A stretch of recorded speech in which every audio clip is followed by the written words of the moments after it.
and I just kind of peered over, unhooked my seatbelt and peered over, and there was a big fire started on down there. I could hear people screaming, but I'm sorry, that's their deal. I just kept on going. That was one way. Recently I got shot at when I was with a retired FBI agent. We were going to go to a Patriot talk show down near Salem, Oregon. And I got shot here, here, here. It's what's called the CIA cocktail. I don't have normal ribs after Dulce, New Mexico fiasco, where my ribs were burnt, cauterized, my fingers are burnt off of me, etc. I have a plastic plate in here, a nylon plate that has bumps on it, looks like ribs and everything. So those bullets just kind of lodged in this thick, 5/8" thick plastic, movable plastic thing on the inside, and that was dug out. And once again, here I am recuperating from another problem, and all because I'm trying to bring the American public. I love my country more than my life, otherwise I wouldn't be doing this ridiculous group of things by coming clean, but I feel I have to, because the American public has not only been lied to, but when I was asked to, by the intelligence community within the Air Force to continue my operations in black budget work, stealthy work, what would I think if they said that I would be betraying the American public? I told them to go fly it, go stuff it or whatever. I says I won't be a party to that.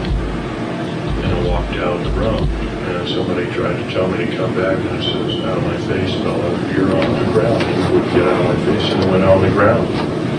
And I walked away, and from then on I made a decision. I'll sit by it. That's why I'm here talking. I also want to get a little political sided here, although I don't like to. Right now we have an out-of-touch, runaway federal government structure that really doesn't care about the way you and I feel. They manipulate evidences of crimes, as in several instances, both in Waco and other. The Waco hearings should have been a wake-up call to most who were watching, even if they'd only watched a piece of it.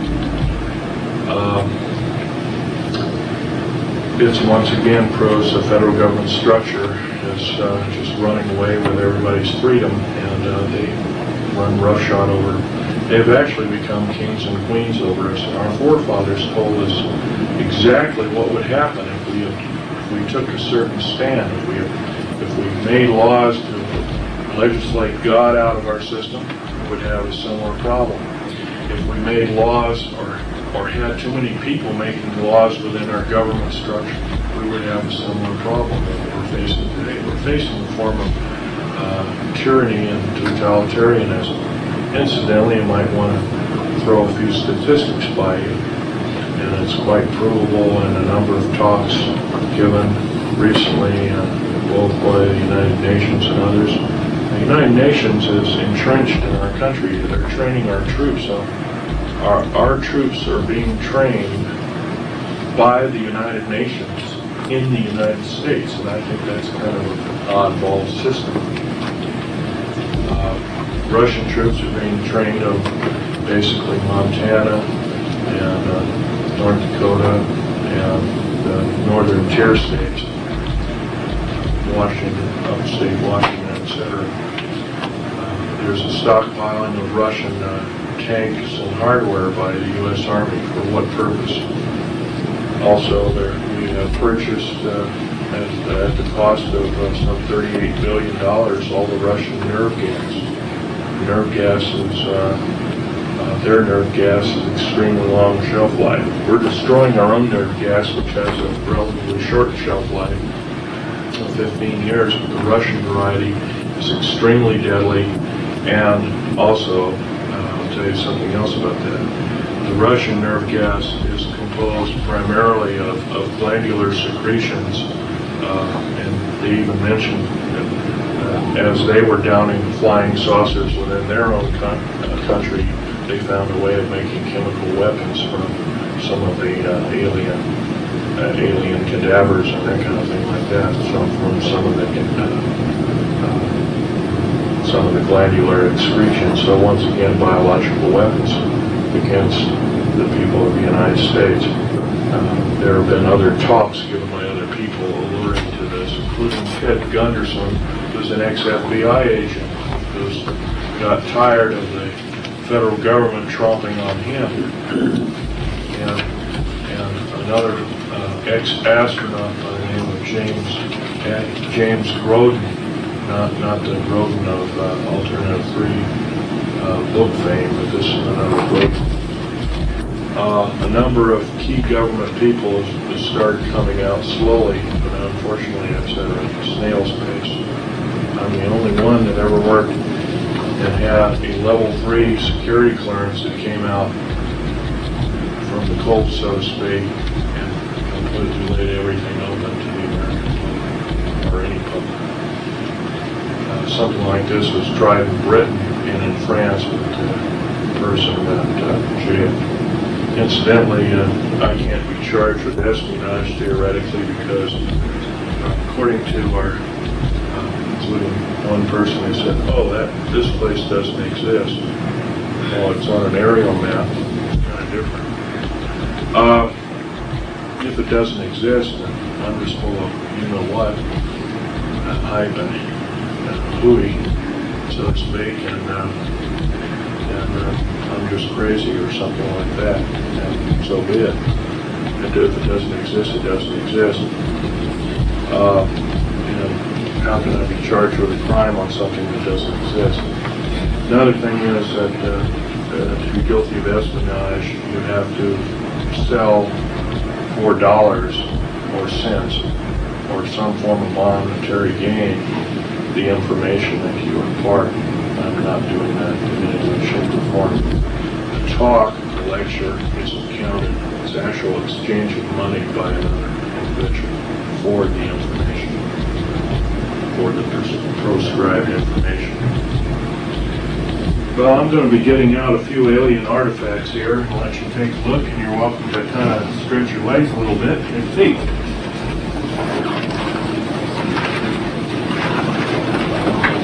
Clear off some of these things here so you can see them. Talking about, if you look at very carefully, and I'll leave my hand lens out for you to take a peek. By the way, when you use this hand lens, you want to get right up on the object like this. You'll see a line going straight through with the wood layers of the cambium coming this way as whatever went through it, burnt through it. It's very interesting. Awesome. And there's another out-of-place artifact, or blue part, so to speak. This is another fossil.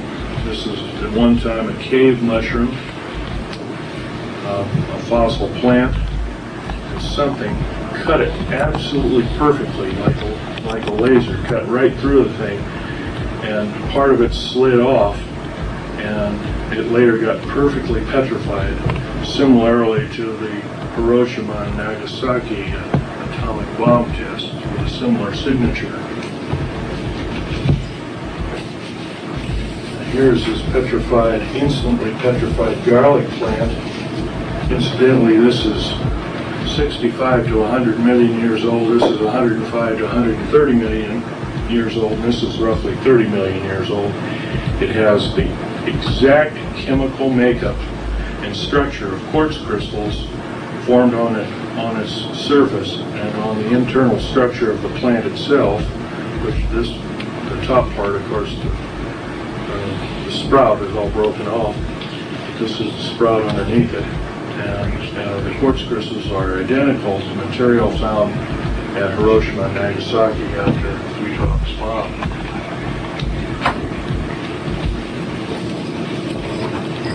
Here's a bottle of the RAM coating of the black jets. Of course, when they come in after their mission, they're glowing red hot, and they drip this stuff, particular material, off on this in-coat tarmac. This isn't tar, it's a special cement, and it just drips. And maybe some of these aircraft, you might see drip spots like here and here and there and different places. So this is the material, it's like lava that drops off of it.